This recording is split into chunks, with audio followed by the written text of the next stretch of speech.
But I'm talking about the real overprotective parents where they're not being helpful for their kids' upbringing.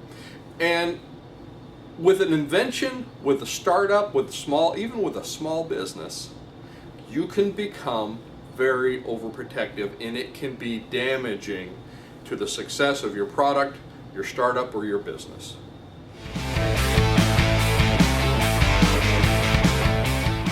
Hey, it's Don Skaggs again with Empowered Inventing, where we try to empower you to become a real, true product developer that makes real products, or a business that really does make money. And one of the ways that we do that is to just try to teach you things and try to walk you through these things. And while we have a bunch of really good online in-depth classes, these videos are made to kind of help you learn and move through the process. So the question I have for you today is, are you an overprotective inventor? Now, have you ever seen these overprotective parents, these what they call helicopter parents? And they're always hovering, and they're always just like in their kids, and they're like micromanaging, and they don't let the kids be kids.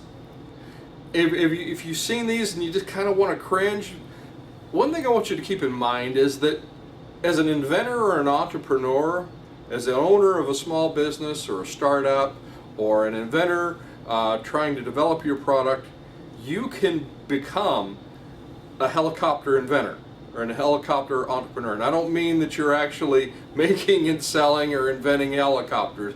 I mean, like the helicopter parent, you have become overprotective.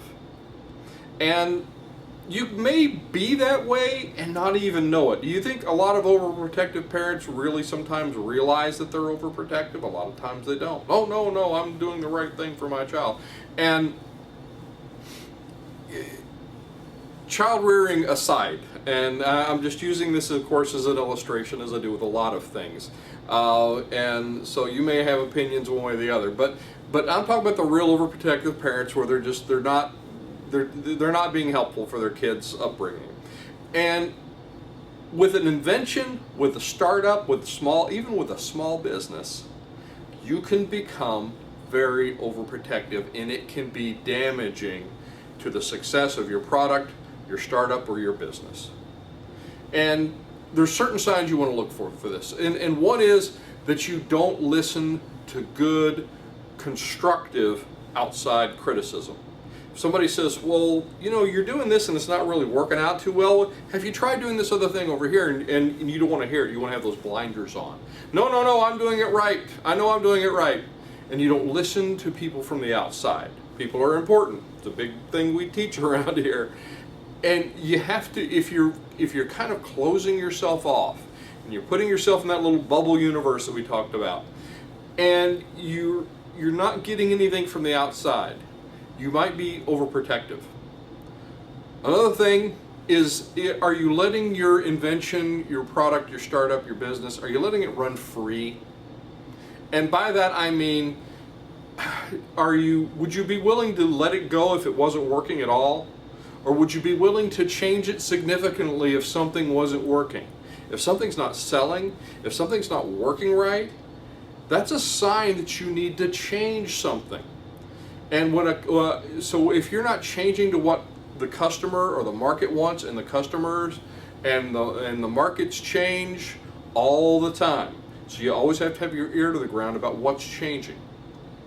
So you may be overprotective if you're not changing. If you're like, oh, I can't let this go. This is perfect just like it is. We're treating it like a baby. You see, and this comes back to the whole parent-child thing.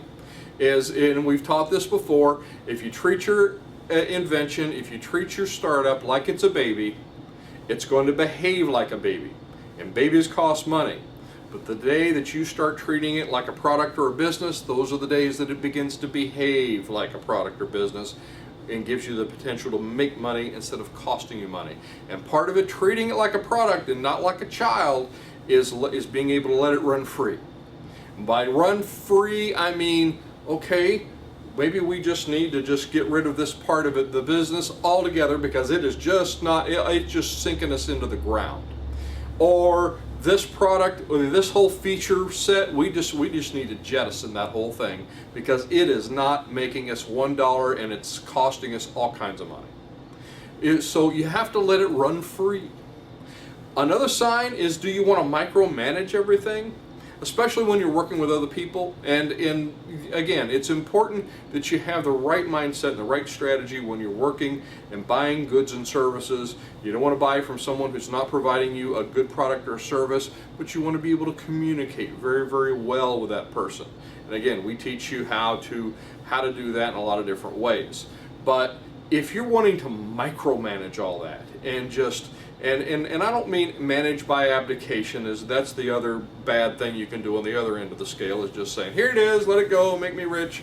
And that never happens, by the way. If you just throw a bunch of money at it but don't communicate. So you have to do that. But I'm talking about where you just got it so locked on that you're not really letting these other people do what they need to do to help you. So you have to have that as well. So anyway, don't be an overprotective inventor, don't be an overprotective entrepreneur, and watch for the signs. I hope these videos are helpful. Again, I'm Don Skaggs, empoweredinventing.com. Check out our website, and I hope to see you at the next meeting, workshop, maybe one of our online classes, or on the next video.